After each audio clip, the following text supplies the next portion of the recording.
All right, and we are live. So good morning, good afternoon, good evening to all of the chemistry enthusiasts around the world who are streaming into our webinar today. My name is Bailey Morant. I'm from Orlando, Florida, USA, and I am chair-elect of the International Younger Chemists Network, IYCN. On behalf of IYCN and the European Younger Chemists Network, EYCN, we want to thank you so much for taking the time to participate in this very timely discussion today on the dynamics of the rapidly evolving job market in 2020 amidst the coronavirus pandemic. So again, thank you all for being here. As a quick preface, for those of you who are unfamiliar with the International Younger Chemists Network, we are a geographically diverse group of younger chemists, and our primary vision is to connect and empower younger chemists globally, where a younger chemist is anyone who is 35 years of age or younger, or currently pursuing a degree, or within 5 years of their last degree. Membership is absolutely free. So if you fit any one of these demographics, we please highly encourage you to check out our website, iycnglobal.com, and have the opportunity to expand your international network. So that being said, we are ready to jump into today's program. You will notice in the primary schedule here that we changed around the times a little bit to accommodate a Q&A panel discussion towards the end of our webinar today. While we please encourage you to submit questions through the GoToWebinar chat as the webinar progresses, we will be saving questions until the end, and we will try to answer as many as we can as a group during this panel discussion time. So again, thank you all so much for being here. Oh, I probably should have changed. Oh, that's me. I probably should have had that slide going. So welcome everyone. Thank you. And I'm very happy to introduce our first speaker today. You may already follow him on Twitter. We have ChemJobber with us today, speaking about the chemistry job market after COVID-19, what we know and what we don't. ChemJobber works in the chemical manufacturing industry in the United States. He has been writing on chemistry job issues since 2008 with a focus on available data and chemist employment. He is a columnist for both CNN News and Chemistry World, has a PhD in organic chemistry, and has been working in industry since 2007. ChemJobber, we are so excited to have you here today to open up this discussion, and I'm very happy to give you the floor. So thanks for being here. Thank you very much. I'm looking forward to this talk, and I'm also looking forward to the share my screen button. I'm not quite sure where it is. No problem. We should be able to switch you over. Ah, excellent. All right, Bailey, can you see my screen? Yes, I can. Fantastic. Hello, everybody.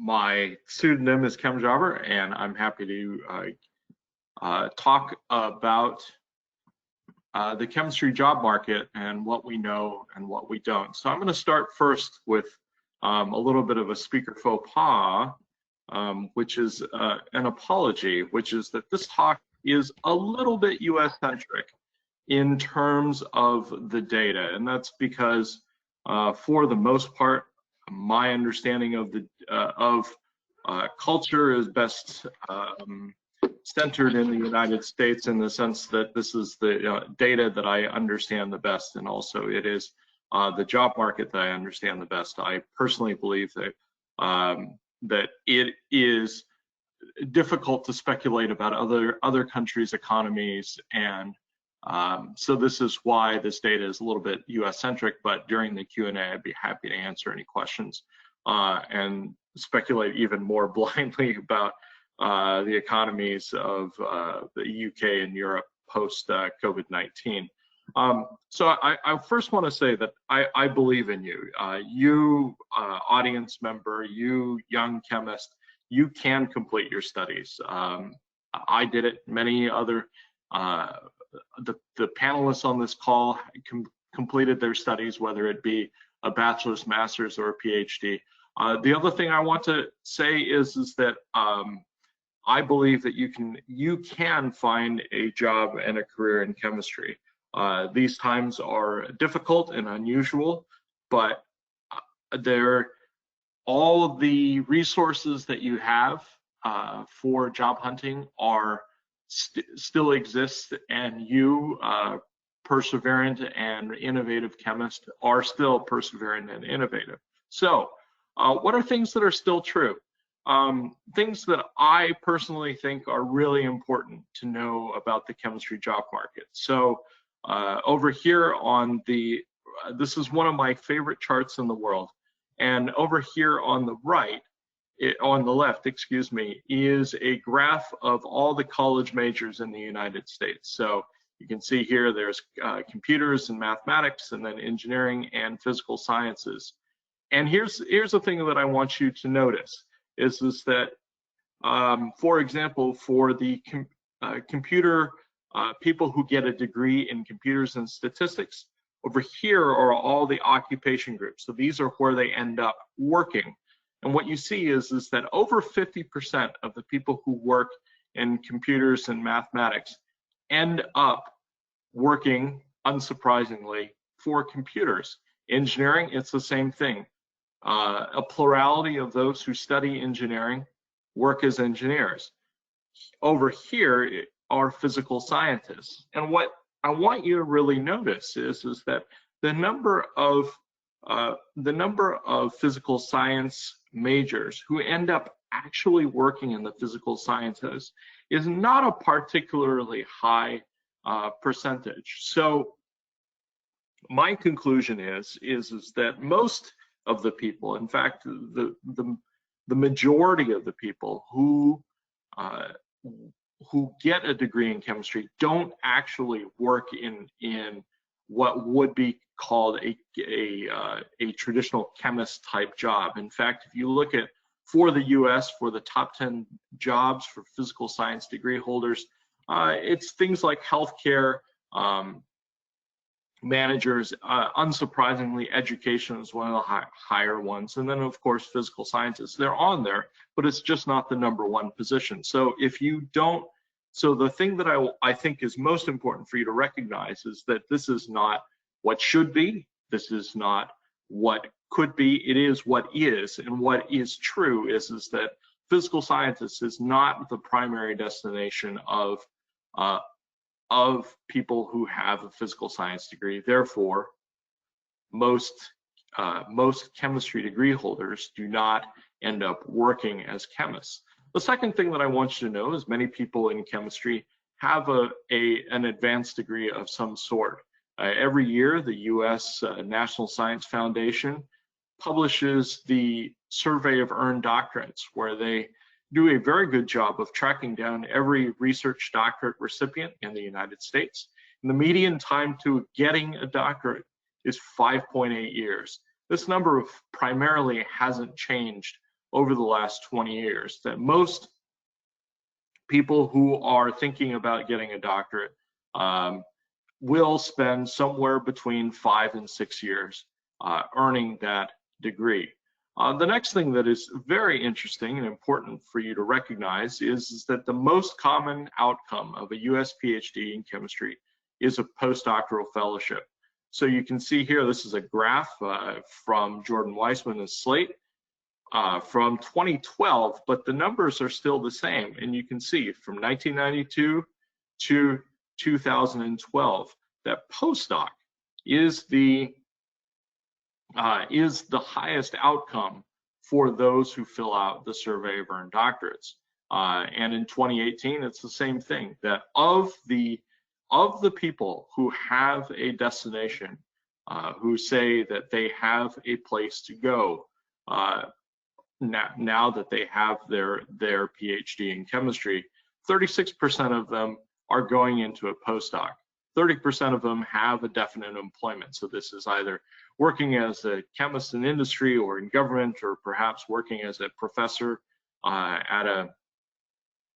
they have definite employment. The other thing that is worth noting is that of those who have completed their degree, or when you fill out the Survey of Earned Doctorates, this is typically given as a part of your final graduation paperwork. 32% of them had no definite plan. So if you do find yourself in that situation where you're completing your degree and you're not quite sure what you're going to do, or you're in negotiation, not to worry, you too are have many other people in the same situation. So these things I expect to be true even post COVID-19. So the questions are, what will happen after COVID-19? And here's part of the problem is that we don't know what the future looks like, especially now. It's difficult to predict things. It's really difficult to predict the future. And then it's really difficult to predict the future after a once-in-a-century type pandemic situation in which all sorts of economic outputs and economic decision-making have been seized away from universities and employers and given to a tiny little virus and the government. So these are things that we don't know. So I apologize in this, I've gone quite a bit simplistic in terms of the two paths that are available to chemists. There are many, many different paths, as we've already talked about, but I'm just going to focus on two. In terms of academia, the questions that we have is, if you are looking for a tenure track professorship, will universities hire this fall? So the American and Canadian hiring cycle tends to begin in the fall and then conclude in the spring with a hire date for August of the following year. So every year between July 1st and October 31st, about 400 plus tenure track positions are posted.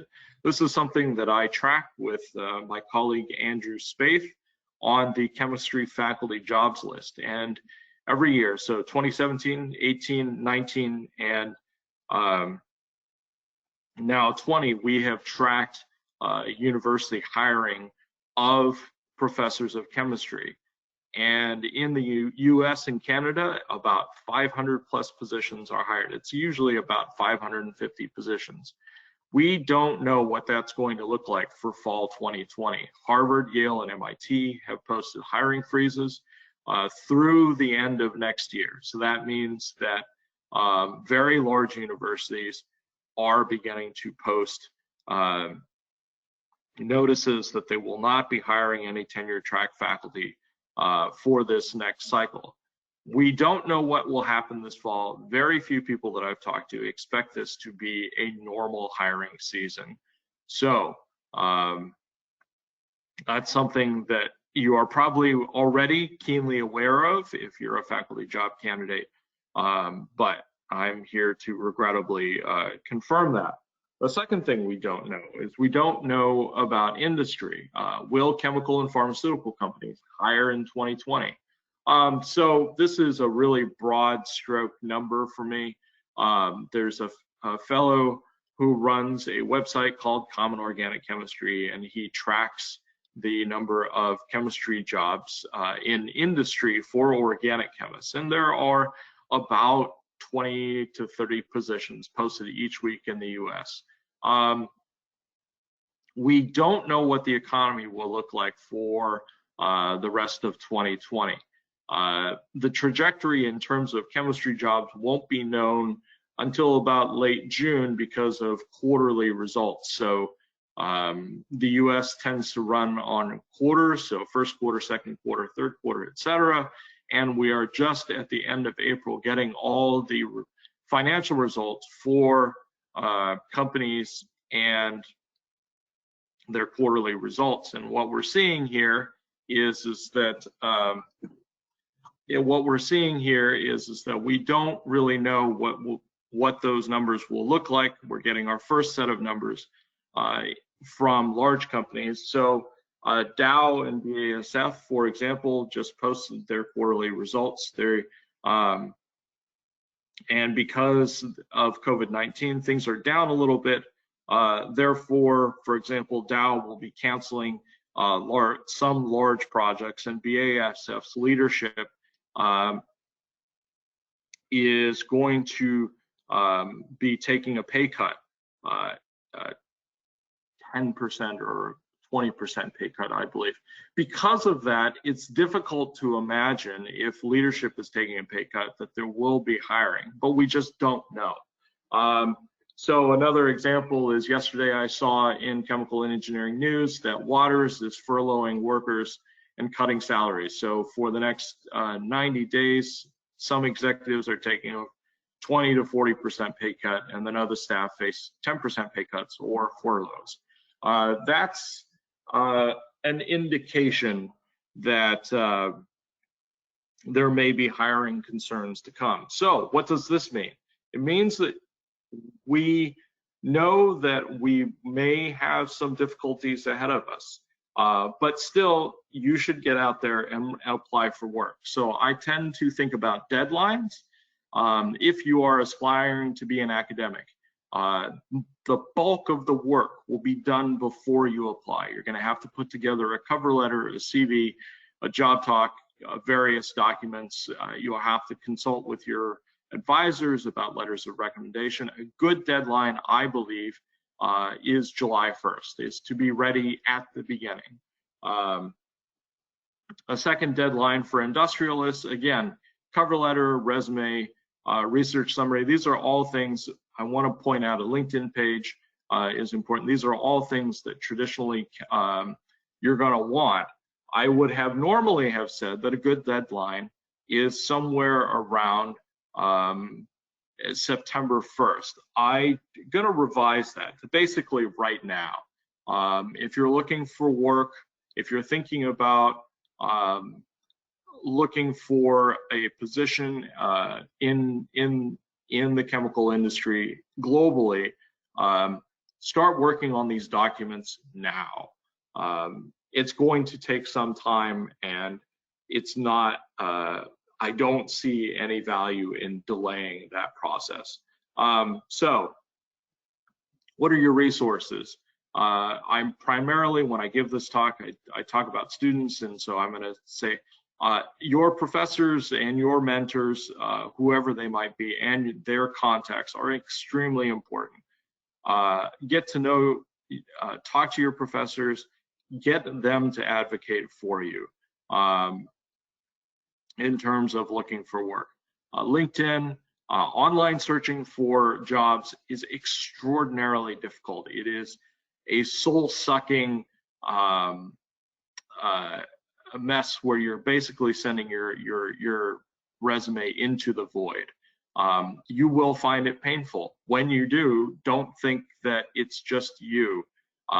Everybody finds it painful, and I just want to acknowledge that. Also, there are various social media that you can use to create yourself a community, find additional mentors, and also look for work. So I want to repeat towards the end of my talk, I believe in you. We on this panel believe in you. You can complete your studies. You can find a job in chemistry.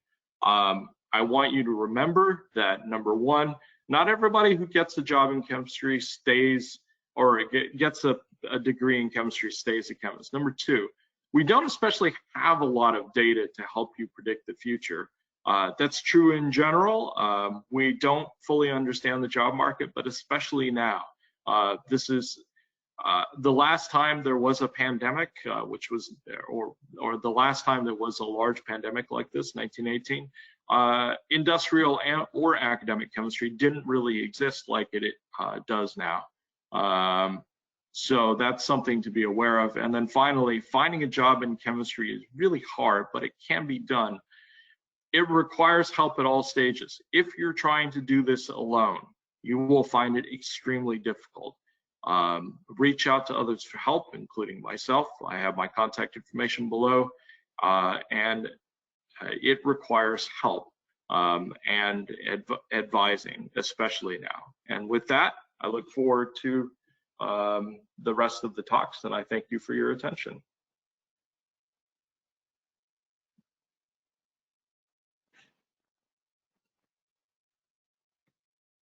ChemJobber, thank you so much for all of these insights. I think that, oh, show this window.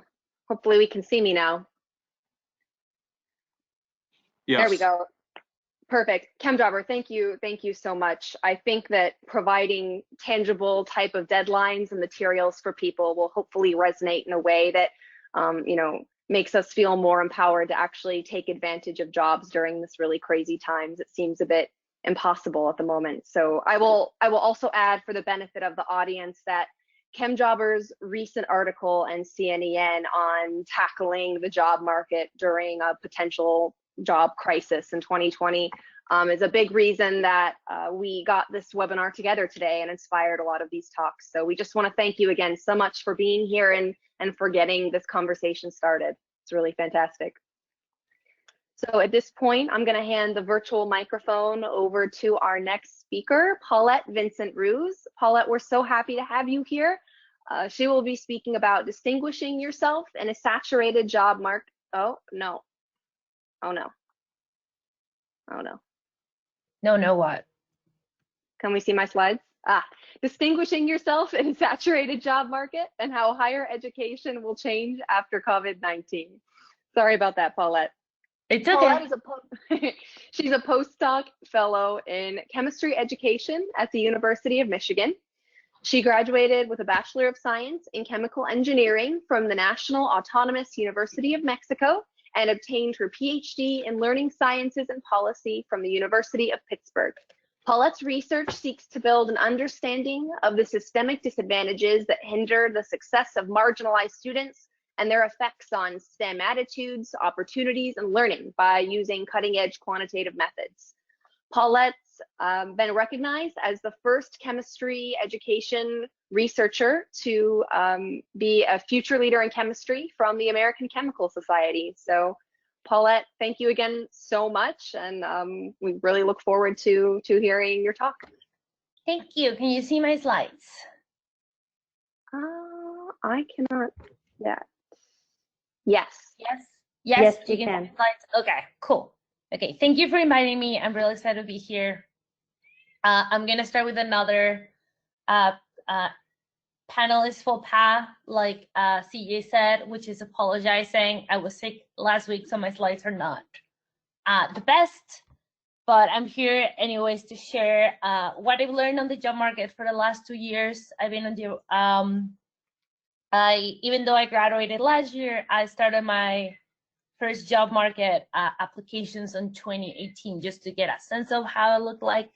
And I've learned a lot during the process. And as somebody that studies higher education, I think I have some predictions about what may happen in academic jobs. I cannot say for sure because we don't know the future and I cannot predict it, but I can make an educated guess.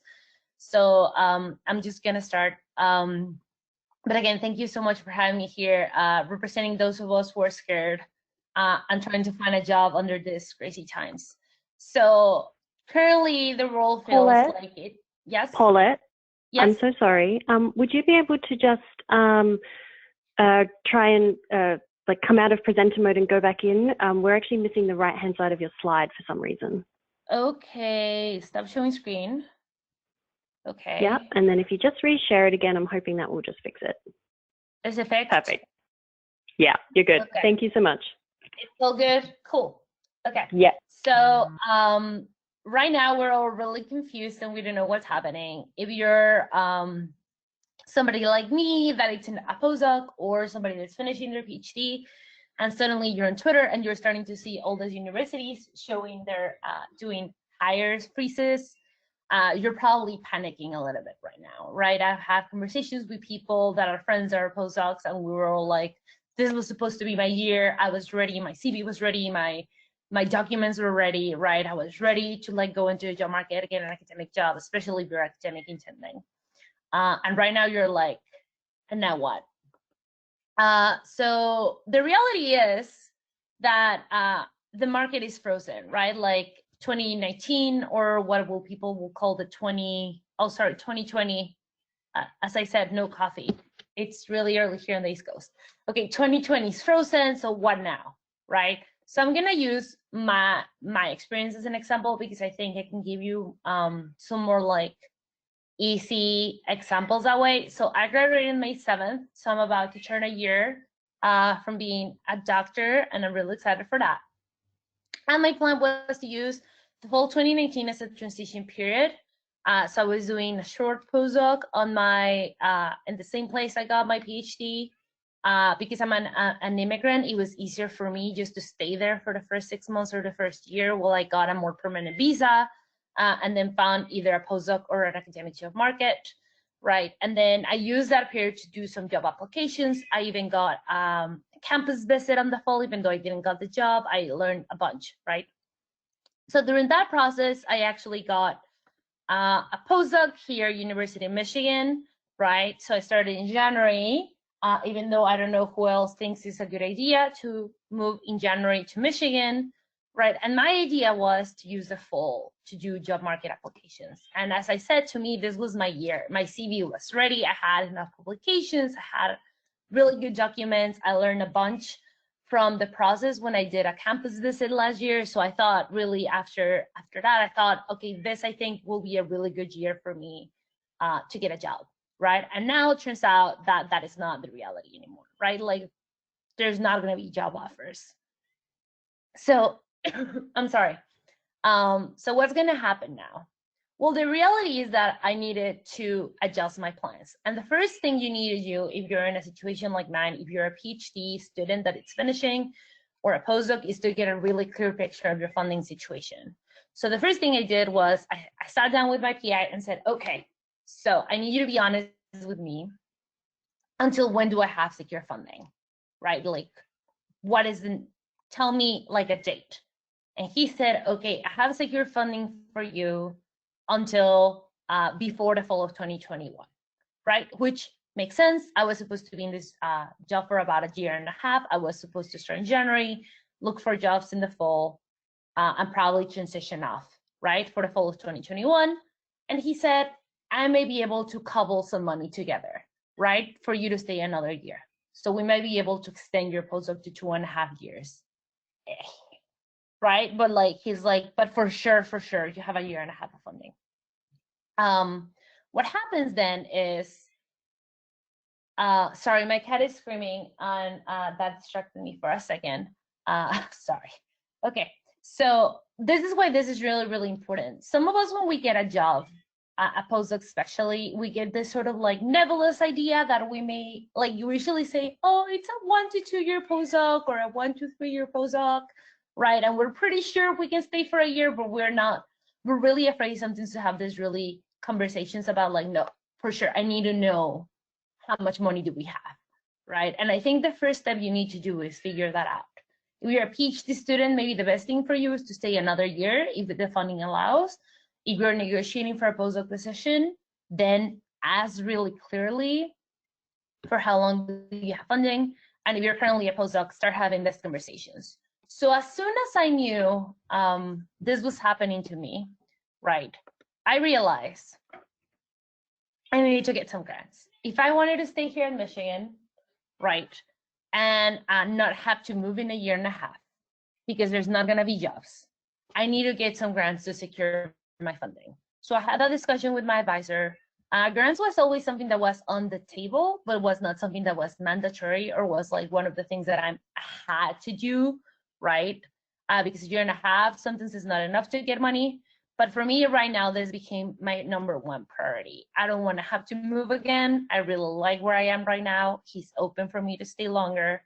And postdocs tend to be this kind of like nomad things where we jump from one place to the other, right? So if you can try to make your current situation work for longer, get a grant, talk with your advisor, write it, submit as many as you can, because obviously one is not likely to get funded, so submit as many as you can, try to get funding, and try to like hold on to this time as long as you can, right? So that would be my first advice. The second question I would say you need to ask yourself, if you're academic intending like me, because I have no idea about the industry job market, is to ask yourself if this is still worth it. And I know we talk about this a lot, and it sounds really grim that we say getting an academic job market is really hard. Only a few people get them. But I think even now, this is going to be a stronger reality. And you need to ask yourself, are you willing to do a 3-year postdoc? Are you willing to stay under those benefits and earn that salary for that long? Right? Some people have family members they need to take care of. Some people are breadwinners. So other people are primary caregivers. So you need to ask yourself, is this really what is worth for you? Is this really like putting all your eggs in one basket, basically, or not? And I'm going to tell you why this is an even more important question to answer right now. Every time there is a financial crisis, what we have seen is that the number of people that go to college goes up. The reason is there's no jobs, so people tend to say, I need to do something with my time, so I'll go to college, hopefully I'll get a degree, and that will open some doors to me. We can make arguments about whether it's a good process of thinking or not, especially in the United States, but the truth is that this is how likely it behaves usually, right? So my prediction is that because of this, what we're going to see is an increase in adjunct faculty and non-tenure track positions. This was already a trend that exists, right? But I think this is actually going to increase now. So when you are wondering whether you're going to stay in your postdoc or not, or you're going to go industry or not, the options of jobs is probably going to be going to adjunct faculty and non-tenure track positions. So that will be the immediate jobs you're going to be able to take. The problem with these jobs, we know, is that they tend to have high course loads, not enough time for research, but you need to pay the bills and they keep you in the same location, right? So there's trade-offs. The people that will get the academic jobs, the tenure track jobs in research institutions, are going to be people that manage to avoid these jobs, stay in a postdoc for longer, get grants, and publish a ton. That is just how the academic job market works. That is what they look for. If you get an adjunct faculty or non-tenure track position, it won't be impossible, but it will be really, really, really hard to remain competitive, right? But as I say, some people need to pay bills. They need benefits. They may need to stay in the same location. So that is when I say you need to ask yourself, is this worth it? Because the price is increasingly getting really, really high. So those people that manage to hold on to postdocs for a couple of years and just grow their CVs and wait it off, basically, are the ones who are probably going to be able to get the jobs.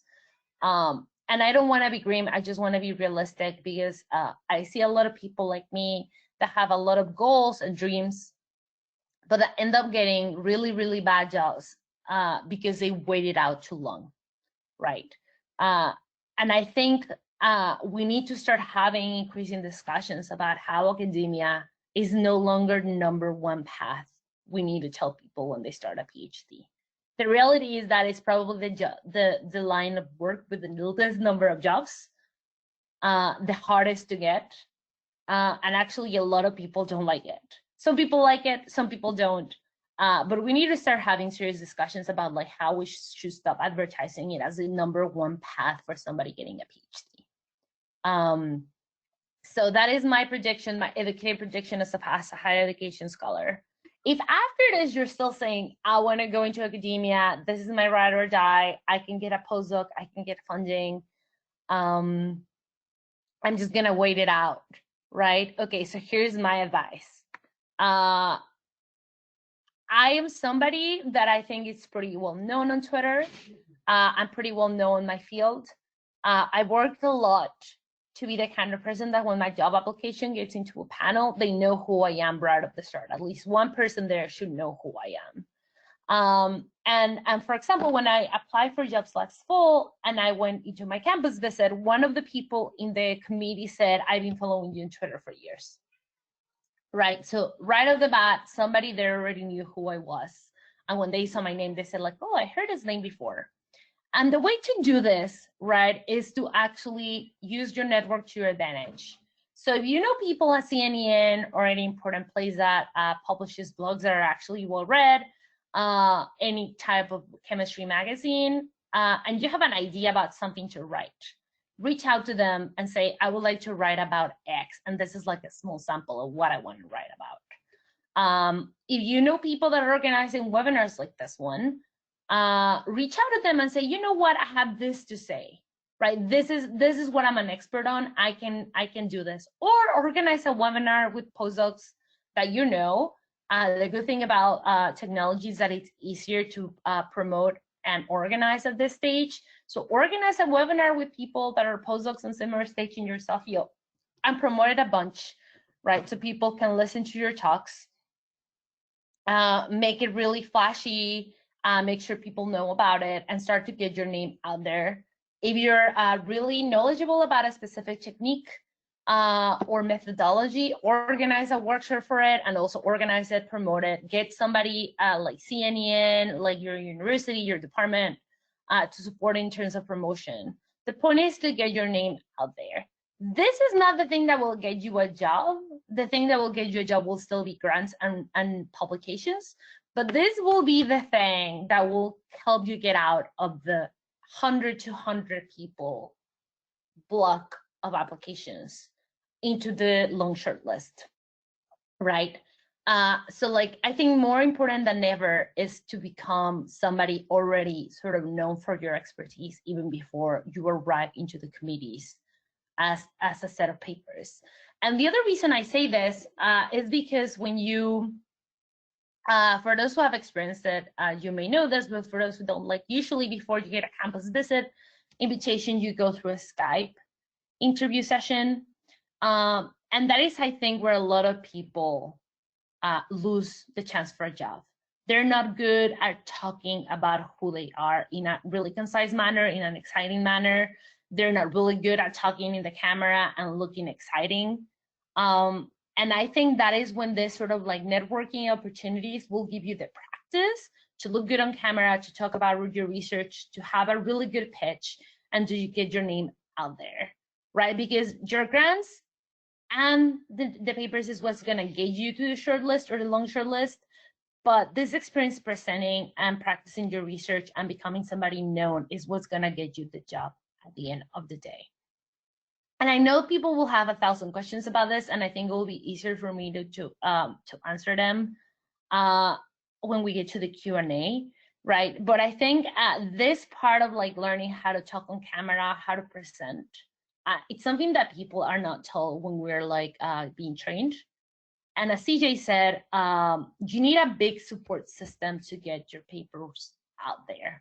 You need a lot of people to read them. You need a lot of people to watch your presentations. And because that support system doesn't exist organically in academia, what actually exists is a huge industrial complex of people that charge you a lot of money to watch your practices online. So you like just Google about it and like, I'm not even gonna say the name of the book, but like it's a really well-known book that everybody gets recommended, and you go to the website, you will get charged about $300 for them to see your job practice talk, about $200 for them to look at your application papers, right? And what happens is that because we don't talk about creating the support system in academia early on, people by the end feel really lonely and really helpless by the time they're applying to job markets, and they feel their only choice is to pay this money, right? So like what I would say is the networking in social media is what is actually gonna keep you sane and actually competitive during this time, and will create you a network of people that will read your application papers just because they care about you and they care about your success. And the last thing I'm gonna say before I hand out to the next person, because probably my time is probably running out, is stop seeing your fellow postdocs as your competition. I know they technically are. I know that technically you look at people surrounding you and you think, this is the person that may take this job away from me. But the truth is that those are the people that are gonna be able to support you in the future. It's better to have them as allies and as friends right now and support each other and just be happy for each other's successes when they get a job than trying to see everybody else as the enemy. Because this can be a really lonely job, really lonely road. Right, and if you don't have the people supporting you that are in the same state as you, that can understand what the fears that you're going through are, you're gonna feel really helpless, and you're probably gonna feel really depressed. And so this is what I have to say for now, just so you get an idea of what things I have on my head right now, and I'll leave the rest for the Q&A. And thank you very much for listening to me, and I hope my voice was sounding okay. Thank you.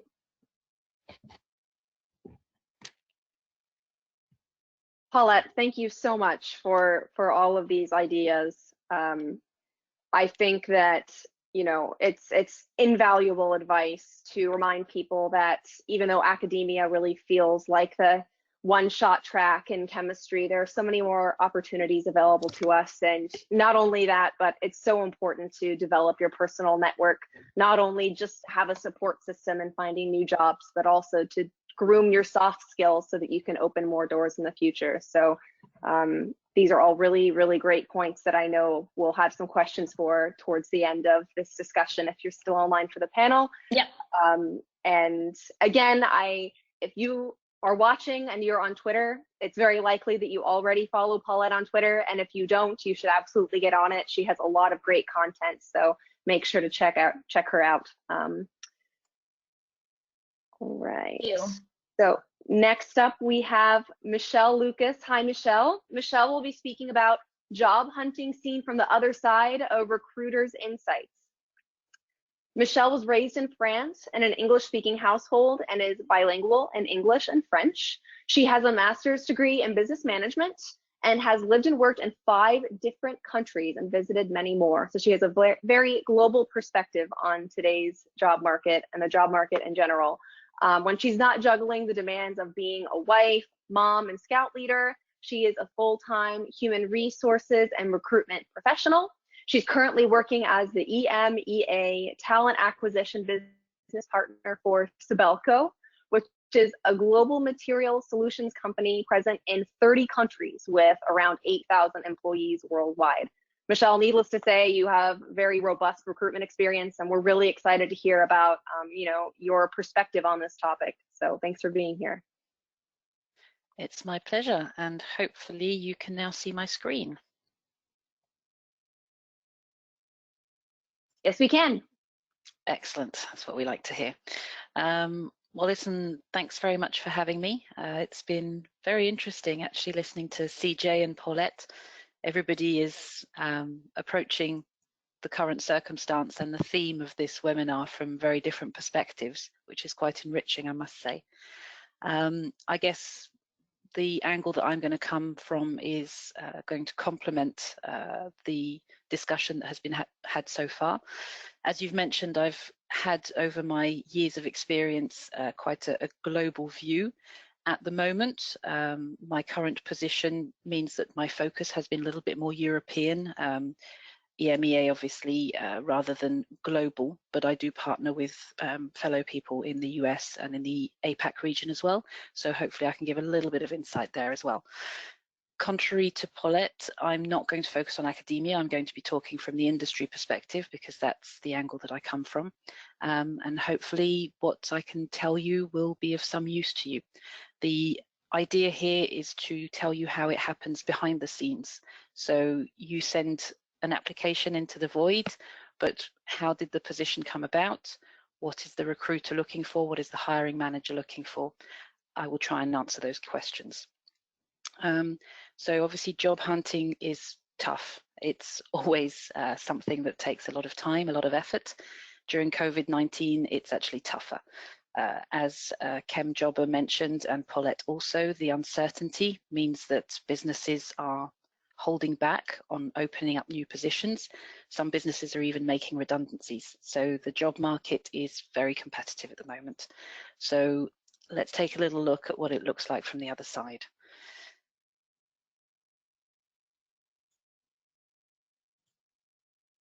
If I can get this to work. Here we go. So when we start a discussion inside a business about opening up a position, before we even write up a job description, there will be a conversation that will happen between the manager who has a need in his particular team and HR or talent acquisition.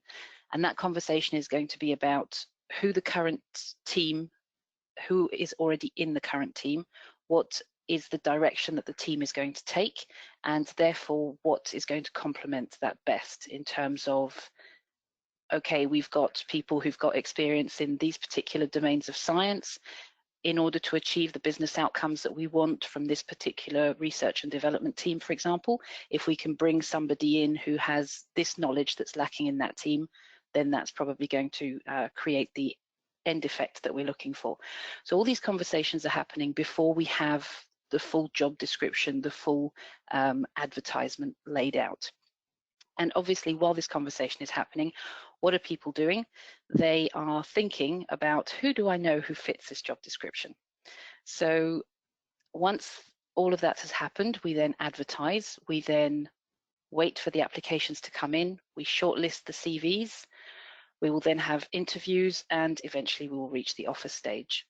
So the big question here for you is obviously, how can I stand out? How do I look different? And so I'm going to try and take you through this step by step. So the talent pool. ChemJobber talked about it. Talked about it. Paulette talked about it as well. It's about you. It's about being remembered, being noticed, about people knowing who you are. I realize that this sounds quite intimidating, and it is to a certain degree, and yet it's actually not that difficult to do once you understand the mechanism that exists behind it. You look obviously at the screen, and I've chosen 3 logos, which no matter who you are or where you are, you will recognize. And what's so recognizable about them is that you see them everywhere. So if I ask you to think about fast food, that logo is going to spring to your mind. If I ask you to think about sporting equipment, there's another logo that's going to spring to mind. You need to be that about your particular area of knowledge and expertise, so that when a new position comes up, before even it has been advertised, your name has popped into somebody's mind. If you can do that, then you've reached the next level. Obviously, that is incredibly hard when you haven't had any industry experience. You're still somebody completing their studies, but you can have network events. You go to conferences, you will be joining online webinars during COVID-19. You're going to be interacting on forums. Get your name out there, interact with people, make them recognize who you are and what you do. Don't underestimate social media networks, LinkedIn, Facebook, Twitter. They really do have a huge impact. LinkedIn in particular, and here I'm not talking about hiring managers, I'm talking about HR. We do look at LinkedIn a lot. When I'm talking with a manager about a position that we might be opening up, I will just type in a quick keyword search and I will have a look at some of the profiles that come up, and this will be the basis for the discussion that I'm going to have. I'm going to see what sort of skill sets exist out there. The better your LinkedIn profile, the stronger chance you have of your name being one that comes up straight away. So really make the most of who you are, of your online presence. Make sure that people remember meeting you, remember seeing you, remember hearing about you. The next step, obviously, is an application. So once the advertisement has actually gone live, you are going to submit an application. Now, that application is going to involve a CV and it's going to involve a cover letter. In a lot of cases, especially with people with a science background, the CV contains an awful lot of detail. And whilst that is incredibly interesting, and it would be nice to be able to spend the time looking at all of the information available, the reality is that already was the case before COVID-19, but now made even worse by the crisis. For every position that is advertised, there could be over 200 applications. And asking somebody to take the time to read through a 2, 3, 4-page CV in full detail for that amount of candidates is just not physically possible. So some businesses will actually automate the process and they will have a computer scanning for keywords. Other businesses, like the one that I work for, has people actually reading the CVs. But the reality is that we can't take 15 minutes to read the CV. We will take a few minutes at best. So how do you make sure that your CV really stands out? How do you make sure that you are the obvious choice? Well, the first thing that I would say is look at the advertisement. The advertisement was created in partnership between the recruitment person and the hiring manager. In this job advertisement, they have aimed to give you information about the company, information about the team, and information about the job. If you read that advertisement carefully, it will tell you what they are trying to achieve through this recruitment.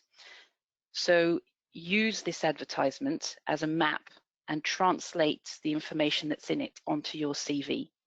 And I really mean the words keywords, because as I said, some companies even automate it. They will have a computer scanning the CV, and if the computer finds, let's say, 5 out of the 8 keywords it's been told to look for, your CV will then be reviewed by a human.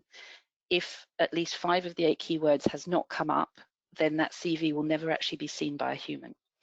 Same when it's being read straight away by a recruiter. They will be scanning your CV, looking for information that tells them you are what I'm looking for. So if you have the right information that makes them look in one hand at the job advertisement and in the other hand at your CV and go, these two seem to match, then something's going to happen with your application. If it's too cryptic, if it's not clear enough, if you have forgotten that a recruiter might not necessarily be a scientist and might not understand the jargon, then you might miss out on a great opportunity. So I realize that this is time consuming. It means you have to tailor your advertisements to every single application you place.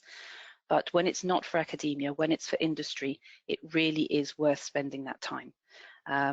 You really need to make sure that your CV, the minute that it pops up, is the obvious choice to be shortlisted for the next step. And what is the next step, you say? Oh, sorry, I went too fast. The next step is shortlist. Now, you're going to wonder, what do I mean by the phone call is important? Now, for recruitment in industry, in a lot of cases, before your CV or before you're invited for an interview, you will actually get a phone call from the recruiter, from an HR member, or potentially from the hiring manager, just to have a first conversation, to introduce each other, clarify a couple of points before we actually set the time for our first meeting. Now, that phone call might seem courtesy, might seem very simple, but actually there's some questions that sit behind that phone call. They want to know a little bit more about you. And you have to bear in mind that, especially in times of COVID-19, the reason they called you is that they like your CV and they've seen what's in it. So if I'm giving you a phone call, I have read what's on paper, and I now want to find out what's behind the information on paper. So you've done a really short to the point CV that answered all the questions that were in the job advertisement, and now I'm calling you to find out a little bit more. So don't waste time repeating everything that's already on paper. Take the time to actually build a rapport. Hi, I'm this person. You may have noticed in the intro that Bailey read about myself. I actually gave you a bit more information than was necessary about me, but this is the point that I'm making. You need to know who I am as a person, not just as what it is on paper. So I shared with you the fact that I'm a mum, the fact that I'm a scout leader. These are things that tell you a little bit more about the type of person that I am. And these elements can actually be really useful to the hiring panel, even before you've made it to interview stage. The other element that I would also say is that during this phone call, they're going to want to find out a little bit more in terms of detail. They're going to be asking you, what kind of salary aspirations do you have? How flexible are you to relocation? All of these little details. Now, you can be completely straightforward and tell them that ideally you'd like to take every third Thursday off because of your personal circumstances that require it. You may already start talking about how your salary expectation is within this particular salary bracket. This being said, my recommendation would be, unless you have some very clear imperatives, like for example, when I came back from taking time off to run my own business, I started working again, but I had a baby at home and I was very clear right from the start that I wouldn't work more than 4 days a week. That was an imperative that I had to share. However, had I had something that was a little bit more flexible, well, I'd quite like to earn this much money. Well, I would quite like to have this little bit of flexibility on my working hours. Can maybe I work from home 1 or 2 days a week? Those things which are not fixed, which you have flexibility over, hold back that information for now, because it might be a little bit intimidating. Give them time to meet you, to really learn to love the person that you are and what you can bring to the business, and then start talking about those little details which are extras, but you don't want to break the connection here. So that's what I mean by the phone call is important. Be open, be honest, but do be flexible.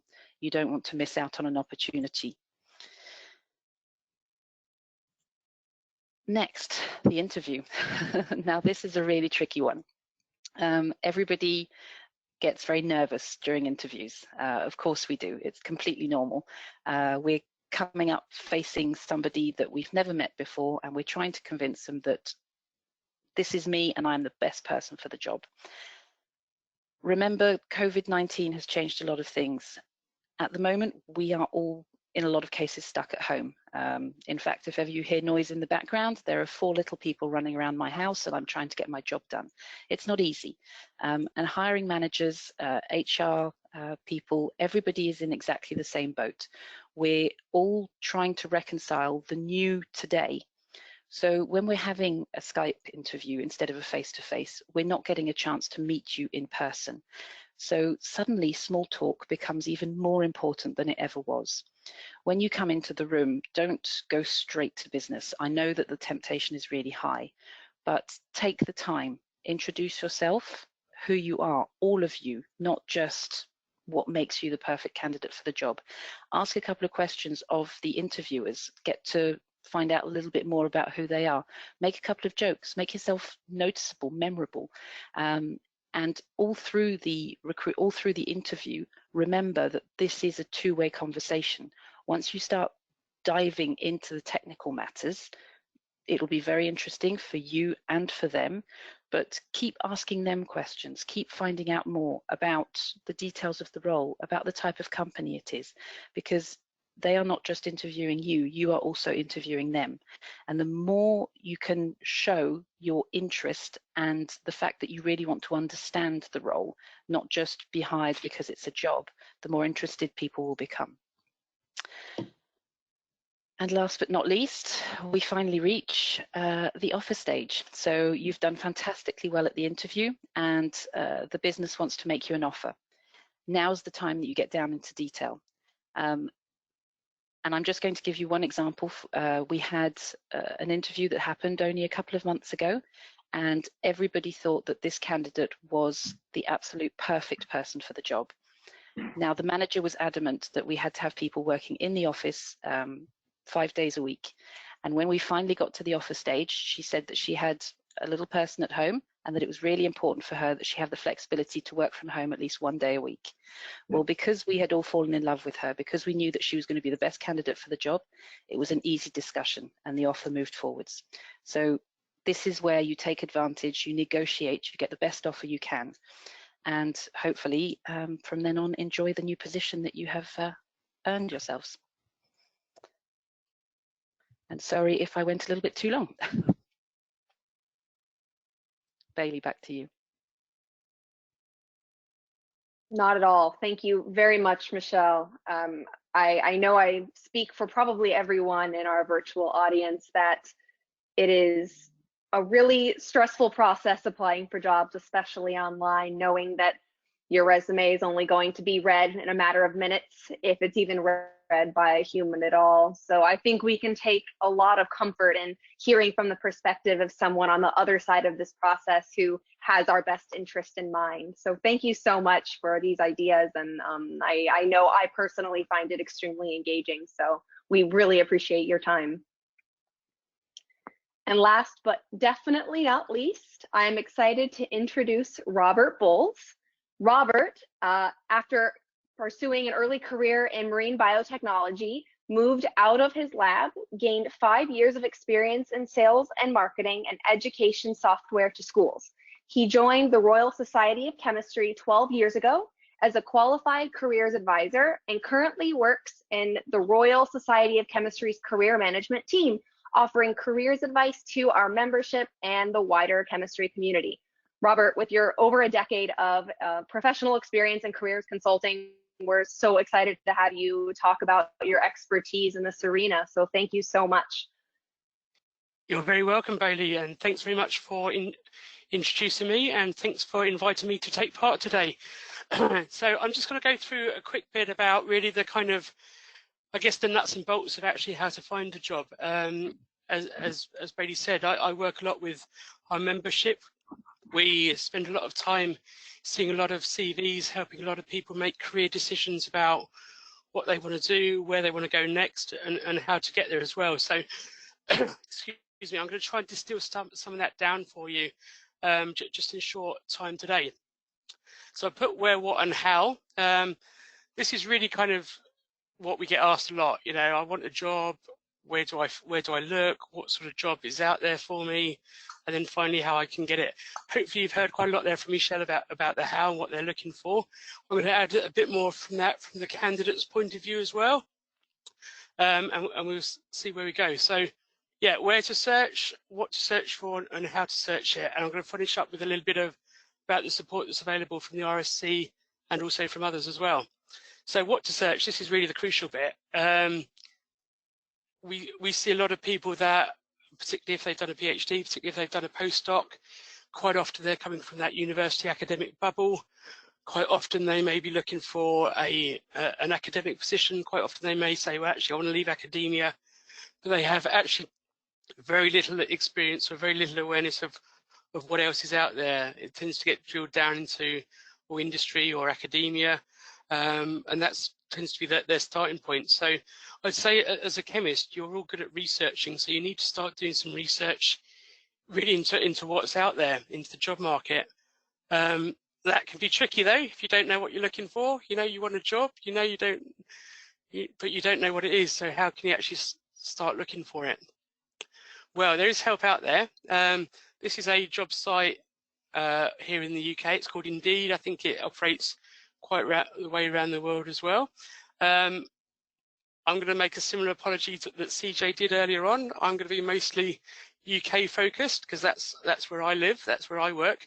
But we do spend a lot of time helping members all around the world as well. So a lot of what I say will be relevant to other markets, but I'm going to focus mostly with the examples I have here in the UK.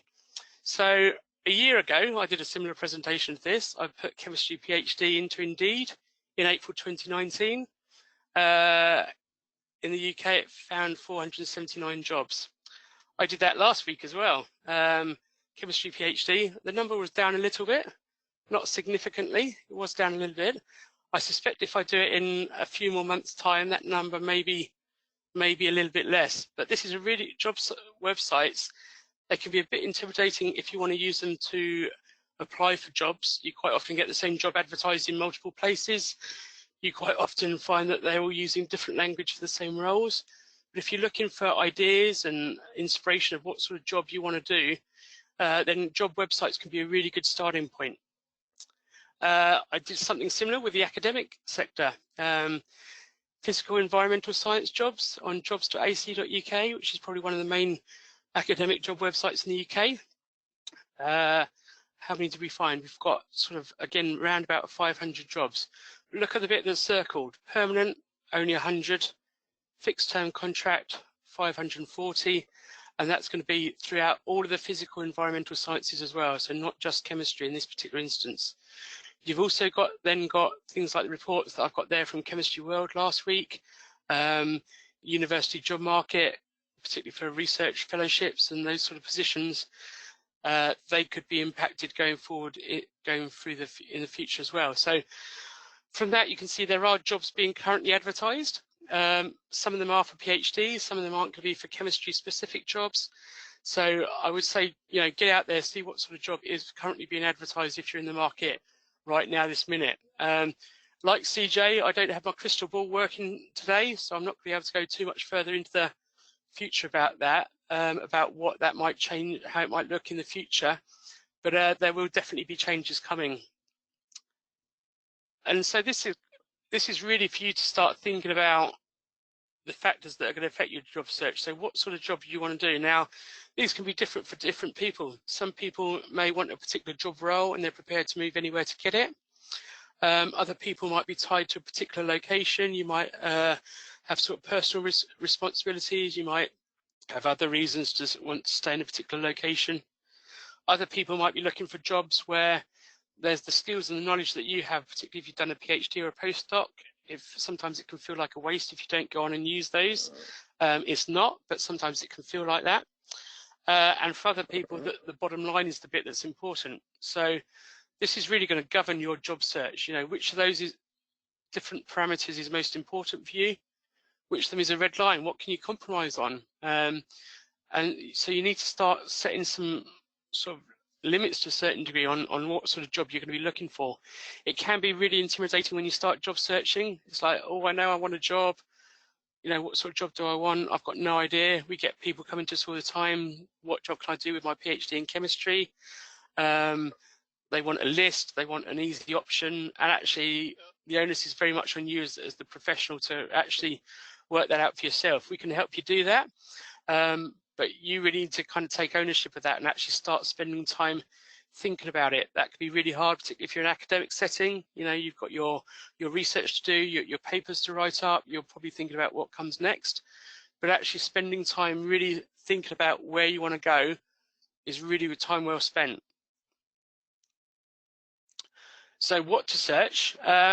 I've put this up. This is really just where chemists work. This is really kind of an extension of the slide that CJ showed about what chemists go on to do. And one way of thinking about it is really think about the value added line that goes from a raw material. You start to add value to it. So you start with your basic raw materials, all those industries based around that. Then you start to add value to it. You develop fine materials from those precursors. Then you actually get to the uses of them. So all these industries, all these sectors, they all employ chemists in a whole range of different ways. You could be doing research and development, you could be doing quality assurance or analysis, but there are also then the other kind of industries and sectors kind of that support that infrastructure. So you've got things like analytical and instruments, although maybe you not want to go for waters at the moment based on what CJ was saying. But those instrument suppliers, the technology and engineering that supports all this scientific infrastructure, they have jobs. You've got the distribution, the consultancy side, discovery, so actually developing and identifying new molecules, new compounds, their uses and applications. And then you've got the kind of the stuff that's kind of still based on your chemistry knowledge, your scientific knowledge, but it's not necessarily doing hands-on chemistry as such. You know, you get into things like regulation, scientific policy, IP, that's intellectual property, the environmental side of it as well, and the governing bodies that regulate those businesses as well. And then you can take it a step further. So again, look back to that slide that CJ showed around the non-scientific roles. So you've got things like science communication and writing, and then you can go into things like data handling, finance. So in some ways, it's the same as any other degree or a PhD. You know, there are some jobs that are going to be open to you specifically because you have a chemistry background, but there are going to be a very wide range of jobs where your scientific or chemistry background is less important to the employer. And that's something to think about. You know, think about what else you bring to the party just beyond your science. You know, employers look for science for some roles, but they also look for a lot of other things as well. So that's just, again, this is really to get you thinking. This is to get you really considering the wide range of industries, sectors, job types that are out there for you to consider. This is a kind of slide from career pathways. This is really kind of those starting in research and development. In any industry, to a certain degree, that this kind of equates to. And again, think about the structure, the job titles, the types of roles that are available. You might start off doing lab research, working on specific projects. You might start to be liaising with your partners, with your customers. You're designing and analysing data from experiments. You'll be doing some professional development. If that all goes well, you might start to get promoted to running a team. There, your skill set starts to morph into more around sort of people management, project management. You might end up as a group leader or even a head of department. What you see from that slide is that that's actually a pyramid. So there's many more jobs at the bottom than there are at the top. That means that for a lot of people, if they want career progression, sometimes they need to move sideways. That could be into another organization, or it could be into some of those other sectors that I talked about earlier. So you might move, you can take your experience from doing research into process chemistry, the environmental safety side of it, managing sort of projects for the company, and the kind of regulatory affairs as well. So this is just to really show you that there's a real kind of ecosystem of jobs. It's not just I'm going to go and work as a chemist in the lab, running experiments, trying to find things out. There's a lot of other sort of scientific, technical jobs out there for chemists that you should be aware of, and you should explore, and you should try and find out about them to see if they might be right for you. So now onto the where to look. This really kind of builds a lot on what Michelle was saying about you are a brand. You know, a job hunt is actually a marketing exercise. You've got to market yourself to the people that want to buy you, that want to give you a job. So you've got to maximize the chance that happening. If you've got a new product that you're launching, if you're marketing that product, you don't just rely on one type of advertising. You try and take it to as many different places as you can to make sure that people find out about it and hear about it and get excited about it. That's exactly the same for you in your job search. Yeah, you've got to go online, and with all the fun that entails. Networking, you know, we've heard from 2 different people why that's important today. Get yourself recognized before, so that they know who you are when your application arrives, but also to try and find out jobs that aren't necessarily being advertised online, to find out the information that you need to get ready when you do apply. Recruitment agencies are worth a mention as well. Some people have good experience with them, others have worse experiences with them. So again, kind of take them with a pinch of salt, but again, use them to find out things like, you know, what particular industry sectors are hiring at the moment, what salaries are like. You can use them to get information as well as hopefully use them to find a job for you as well.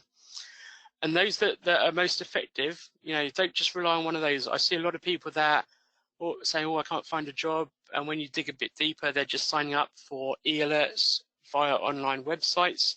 That's one thing to take, but actually you need to do all the other things to really kind of maximize the chance of it being successful. There's other places to look though as well. Industry sectors and trade bodies. So here in Europe, you've got the Council for the European Chemical Industry, got trade bodies like the Association of the British Pharmaceutical Industry. CFIC, they have 80 different sectors groups. There's one on the screen there that shows you. Quite often those trade groups will actually list all the companies that actually operate within them and are members of them. They can be, again, a really good source of information to find out. They probably may not be household names, you know, unless they're a big global multinational, you'd probably never heard of them. But a lot of them have really interesting jobs that you can explore and apply into. So they're well worth looking. If there's a particular area of chemistry that interests you, find out what the sector, the trade body is for that group, draw up a list of their members, then you can start to target those companies as companies you might want to apply for, find out about what their business is, where they're located, what sort of jobs they might have available. Another one, particularly here in the UK, there's a number of business or science or innovation parks. If there's some close to you where you live, do you actually know what those companies are? Quite often they tend to be sort of small to medium enterprises, small companies, again, not household names. If location is important to you and you have those sort of parks in your area, it's really worth, you know, just drive around, cycle around, use it to get your hour exercise a day, have a walk around, see what companies are there. Are they companies that you can then go back and research? Are they companies you might want to apply to? And all those parks quite often have directories of the companies that are on them as well. So if you do need to look online, a lot of that information is there. So again, you're using your research skills that you built up as a chemist to kind of serve you within the job market. LinkedIn, Michelle mentioned that. You can search it for jobs, but also you can use it for ideas. So I put in a university randomly. It was a university that I just happened to, was the last one I talked to, so that's why I put it up there. If you do a search by the school or by the university on LinkedIn, it will show you the number of alumni. You can then search by subject, so I put in chemistry. You can then get a list of all the alumni of chemistry at that university.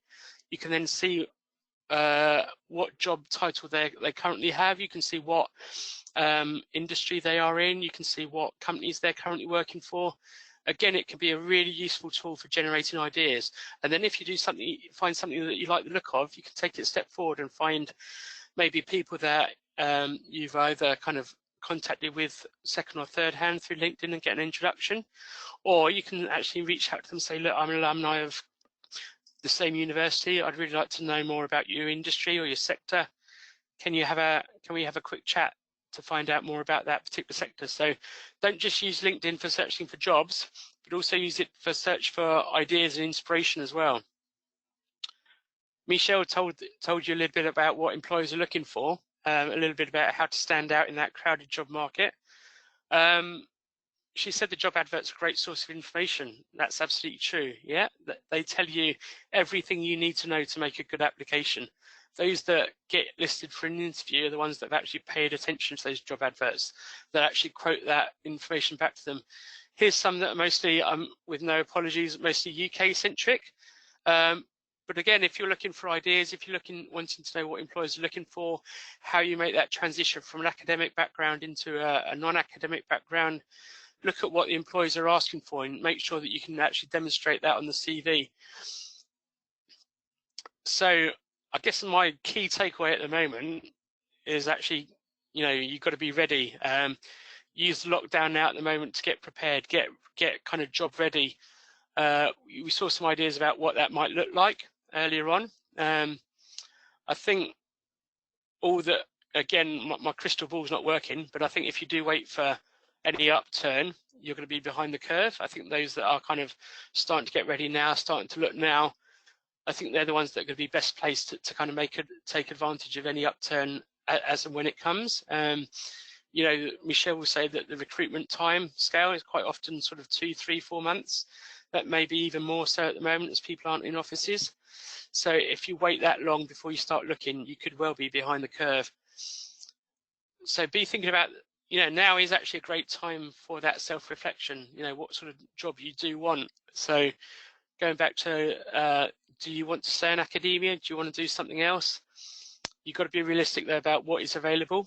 You can use the time currently though to research those companies and the organizations that might be in good shape. So can you find out from your networks, what companies have furloughed staff, what companies are able to kind of keep their staff close and carry on paying them? That could be an indicator of their ability to kind of rebound quickly. Could be help you target companies you may want to look into in a bit more detail. Can you use the current lockdown to actually set up some more information interviews? So, who do you know that knows someone that can give you information about a particular industry, a particular sector, a particular company? Can anyone introduce you to anyone within those organizations? If you reach out to people on LinkedIn, don't just say, can you add me? Actually get specific with them about, I'd like to learn more about your role in such and such. This is a role that interests me. I'd like to learn more about it. You're not necessarily asking them for a job, but you're asking them to tell them about themselves, about their company, to help you with your decisions making going forward. And I think there's a theme coming out from all the talks today. Get your CV and your LinkedIn profile into shape. So, think about reflecting about your achievements, what you've achieved. Think about what you actually want to put on the CV for different types of jobs. You do need to be tailoring them to actually use that time that you have at the moment, sat at home, to start thinking about that at the moment. It can all seem a bit daunting. So do think about coming up with a plan. So, what might you do today? What might you do this week, next week, later on the month? When you do have the whole world of jobs to kind of choose from, it can be a little bit daunting. You don't have to do it all at once. So do break it down into kind of, okay, this week I'm going to have ideas for job titles. Next week I'm going to find information about potential employers. And then I'm going to set up some additional information interviews. And then I'm going to apply for X jobs. That is really to get you thinking about the number of jobs that you apply for. Yeah, if you're sending out 100 applications a week, your chances of success are going to be pretty low. If you send out 2 or 3 really quality ones where you've taken the time to find out about the company, taken the time to talk to someone at that organization, find out what their issues are, find out how the role that you're applying for fits into that organization, you're going to be much better placed to make a success at it. There is support available from the Royal Society of Chemistry. So if you are a member, you can access our career management support. You can also get involved in some of our interest groups and divisions. Quite often they run events. A lot of them have gone virtual as well. So it's a great time to actually access them. Maybe events that you couldn't get time out to go and visit. Some of them have now moved online. So do keep an eye out for those within your particular area of interest or chemistry. It's a great way to virtually meet people and find that you can then take up conversations with them about other things. I'm just going to really wrap it up by kind of reiterating that point that CJ made earlier. You know, we can believe in you. You can believe in yourself. There are jobs out there to be had, and there are jobs that you can get. And you know, you don't need to do it on your own. There's a lot of help and support, hopefully, as you've seen from some of the people involved in today's webinar. Thanks very much for listening.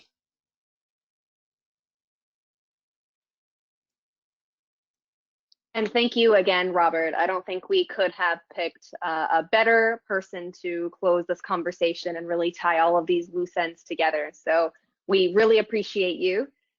And at this point, we are ready to dive right into our panel discussion. So thank you to all of our viewers who have been contributing questions throughout this really engaging webinar that we've had thus far. At this point, panelists, if you're comfortable doing so, please feel encouraged turning on your camera altogether. I will also say that some of these questions are for specific panelists, while others are for everyone. In the case that a question is for all of our panelists, let's just plan to address the question in order of presenting speakers. So we had ChemJobber, then Paulette, then Michelle, then Robert, just for ease of communication. So our very first question is for everyone. So if we could try to keep it down to around a sentence. Fernando asks, what is your top advice for someone who's looking for a job and wants to be noticed? If you could pick one thing. ChemJobber?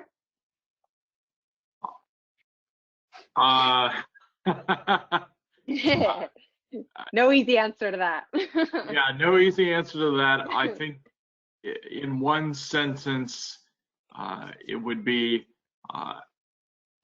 have confidence in yourself and know your strong points for the position that you're looking for. That's great advice. Hard to achieve, though. Fake it till you make it.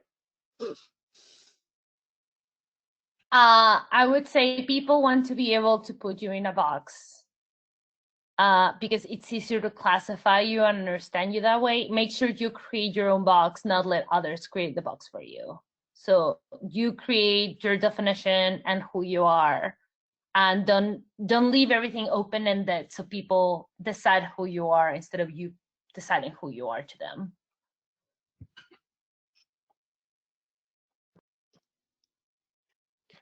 Michelle?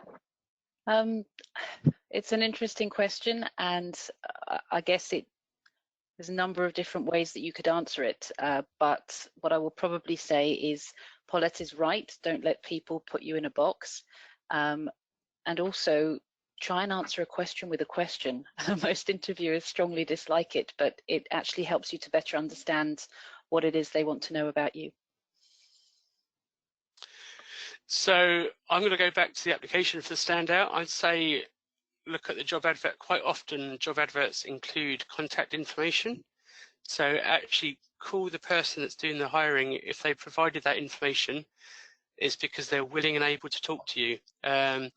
Actually, if you take the time to phone up, be ready to kind of talk about who you are, what you do, why you want the job, but find out more before you actually send the application in. That can really kind of help you stand out when you do finally send your application in.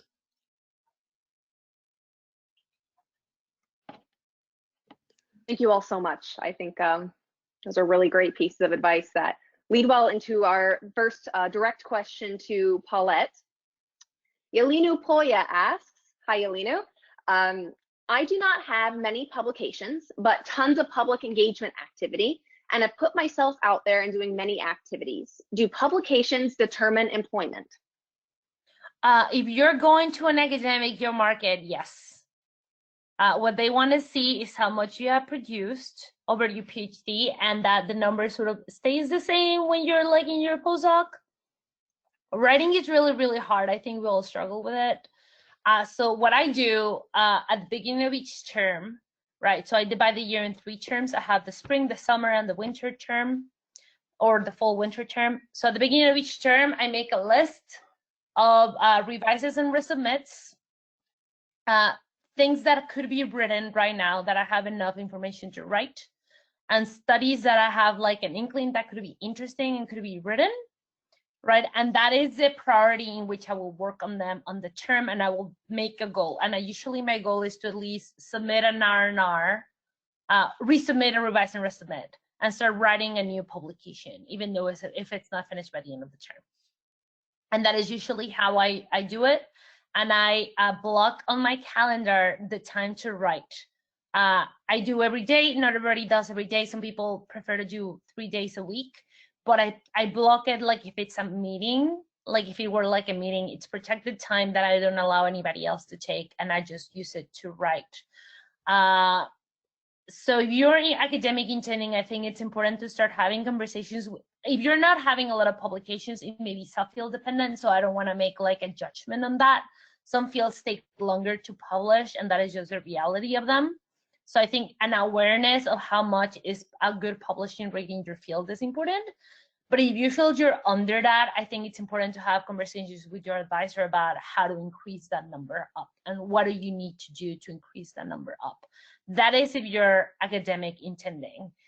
Industry-wise, I think your job will not depend on you having 10 over 5 publications. They want to know that you know how to do science, that you know how to work, but your job will not depend on publishing or on getting grants. So that is not the factor you're gonna make a decision on. I hope that is helpful. That's great advice, Paulette. Thank you.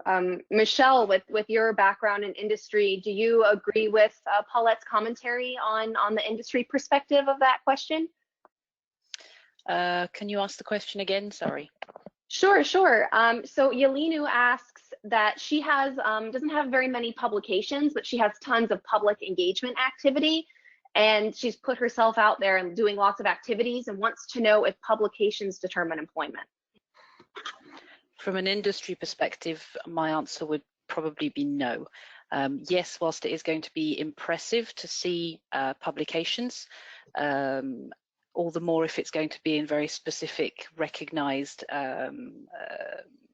spaces, the networking that will happen at these networking events will have a stronger impact on the industry recruitment process, I would say, because the fact of knowing the person, the fact of having met them, heard from them, somebody who knows them, that will have just as strong an impact as a publication. Thanks, Michelle. Thank you both, Paulette and Michelle. This next question is actually it's a really great transition. Someone's asking about transferring into industry after doing academia. So Grant Straken asks for ChemJobber. How feasible is it to transfer to an industrial job after doing an academic postdoc? Are there any things you could do in advance to make the process smoother? So I'm happy to take this question, Grant, and also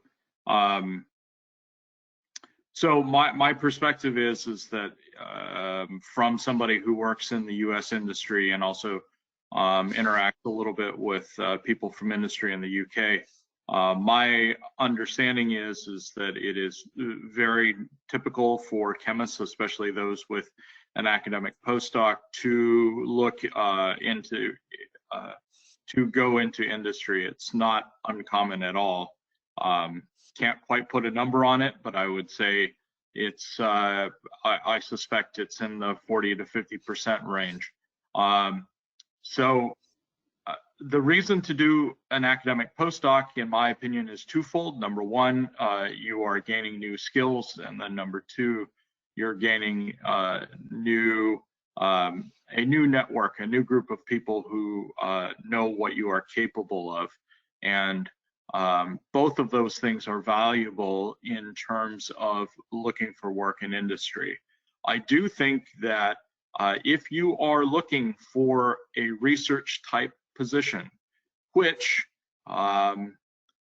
tends to be, in my opinion, the bulk of the positions available, in that case, your publications during your time in academia are important, because those are the tangible items that can determine what you will be doing with your PhD in chemistry, in industry, and what skills that you have.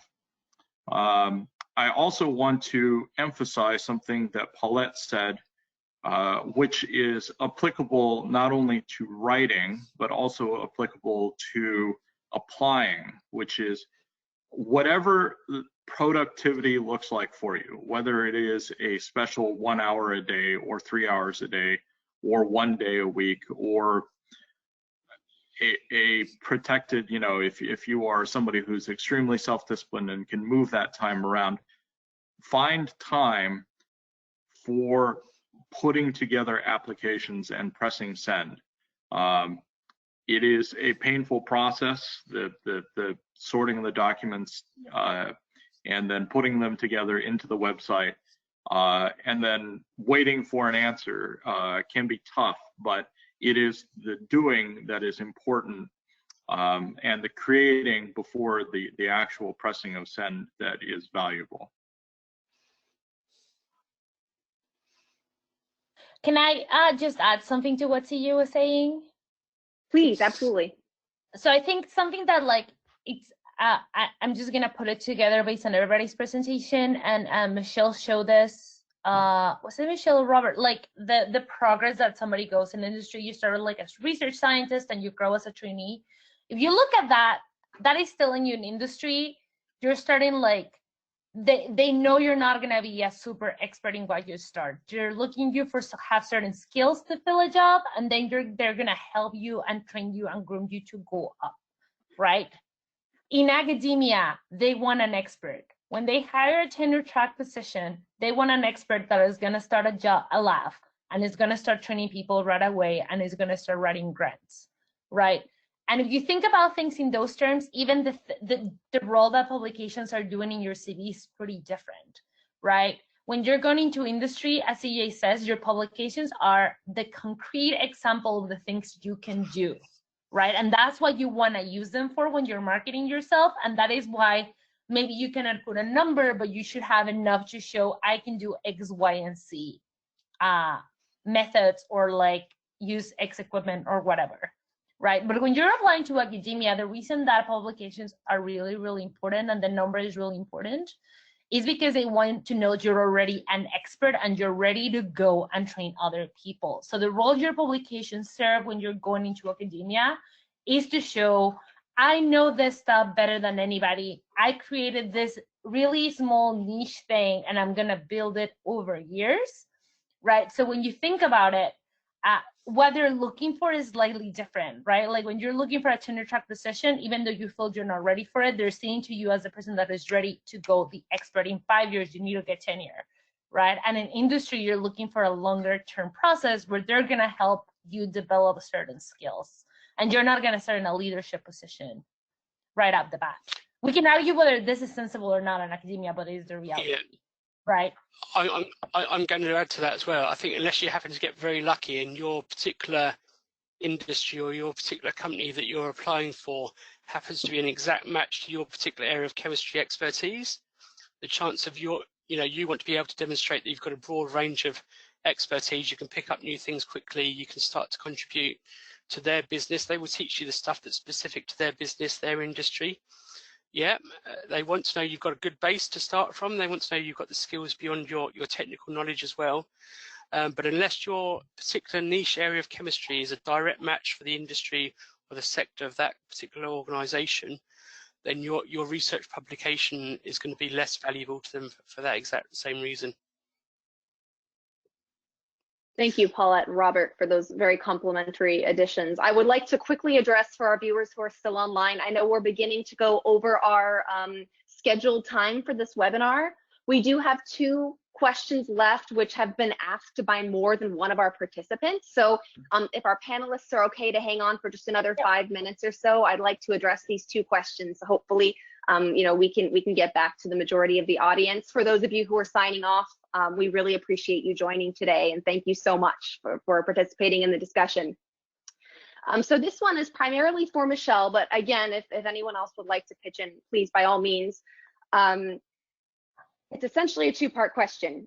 First, Yelinu asks, how difficult is it to secure a job if you are international? So do recruiters select home-based applications over international applications? And second question is, which fields hire the most foreigners? And how could an international person convince that company to sponsor their visa? That's from Yen Wen. Ooh.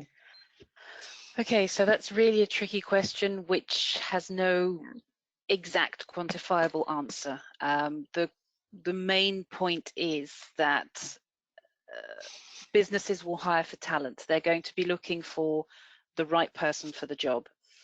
Obviously, if the right person, if they have a talent pool, as I was talking about before, we've got a difference between talent pool and applicants. But if there is already a strong talent pool locally to wherever the business is hiring, obviously they're going to look at those people first because they are close by. We don't have to pay for plane tickets to come for interviews. We don't have to worry about waiting for a visa to come through. This being said, if your area of expertise is niche and specialized enough that nobody with that particular skill set is available locally, then the natural thing for the business to do is to broaden their horizons to look at candidates further afield. So I can't speak for every business in the world, but I know that the business that I work for, and it's been the same with the companies I was with previously as well, if you have a skill set which is particular enough to make it worthwhile for the business, then they will cover the cost of you coming over for an interview via plane, and if necessary, they will sponsor your visa. You just need to make sure that you're looking at the right jobs where you will be the most valuable candidate out there. Okay, I'm gonna, as an international scholar, I'm gonna add to this. I think that what Michelle says is like largely true, but this is the reality. Countries that offer visas usually have caps on foreign visas. So if you think about the United States, the number of visas that are awarded to work in the United States on industry is limited per year. So what happens is you apply for a job, the people will tell you we're interested in you and you need a visa, you need to go into the lottery, they put your paperwork in, right? And then the United States will draw a lottery, and then the names that come out are awarded a visa. If your name didn't come out, you need to wait until the next year to apply for a visa. That means that it's really, really hard sometimes to get a job that way. What Michelle Thank you, was Michelle talking and about, Paulette, very much. Sorry? Yes. Oh, sorry. So what Michelle said is true. If you have a really particular niche skill, the industry will do anything to hire you, but if you're just out of your PhD, it's really unlikely. You will have that niche skill that will somebody move heaven and earth to get you a visa. So to give you a straight answer, the place that hires the most number of foreign scholars is academia, because they don't have a cap on it. Because academia is built on production of knowledge, they usually are allowed to hire as many foreign people as they want, right? So the safest choice is to do a postdoc or a couple of postdocs to get enough skills for you to become competitive in industry markets, so somebody can like think that you're worthy enough to offer you a visa. However, and I'm gonna be really blunt and honest about this situation is gonna be really unhelpful for this. The United States climate is already non-friendly for foreigners to try to get jobs in the industry. The number of work visas available is going down because we're seen as people taking away jobs from the people that deserve it. I'm not sure how that works in Europe, but I feel like in certain countries, that is sort of the feeling that you're getting. So if you're an international scholar that is trying to stay in a country, your best bet will be to stay in academia, even though it might be underpaid and it might be a longer road for you to become enough competitive. And I hope that answers your question, because the technicalities of who is eligible for which kind of visa are really country dependent and really situational dependent. As I said, right now the US is not the friendliest of places to get an industry job as an international scholar. Thank you for your candid advice. It's really refreshing. I know for the sake of time, we're running late. We do have one more question. So thank you for everyone who's still online again. the very last question is for all of the panelists and was already touched on by Paulette, so thank you for getting this started. There's a lot of interest from the attendees about if this were to be a similar economic 2008 recession, what would the near future look like? And how long did it take for the job market to return to normal after such a situation? We'll start with ChemJobber. Final thoughts? Yeah, that's a really great question, and one where I'm not sure what the answer is because we don't know what the structure of things look like. So that might be a hopeful thing. The difference between 2008 and our current crisis, in my opinion, is that 2008 was a financial crisis with the mortgage industry in the United States collapsing. That hit the credit markets very hard, and because of that, there was a lot of drop in demand because nobody could get loans, and that's one of the primary ways American business functions. This is a little bit different in that it is the downturn is around basically a forced stoppage of economic activity. So you can imagine that some sectors may recover quicker than things recovered in the 2008 period. But this is, of course, remains to be seen. In terms of my specific field that I track most carefully, which is organic chemist positions in US and UK pharma, we did not get a market that we would consider hot or warm until about 2014 or so. And then from 15, 16 on to 2019, things were very friendly for job seekers. So in that perspective, it was quite a while. However, I think that it remains to be seen what this cycle may look like. Yeah, I was in college when this happened, so like I have no idea how, like I have no memory. I was in Mexico, so like I have no advice about how it looked like after it recovered. But I'm gonna go back to my projection as a higher education scholar. A lot of universities that are really, really small are likely gonna close down. So there's gonna be closures in job in academia, and I think my projection is that adjunct and non-permanent positions will go up. So I think it's going to be a really tough decision for people to decide whether they take a practical choice that keeps them with some sort of benefits and a paycheck, or they have enough, or in a situation where they can hold on into a longer postdoc or PhD to try to wait until the academic job market recovers.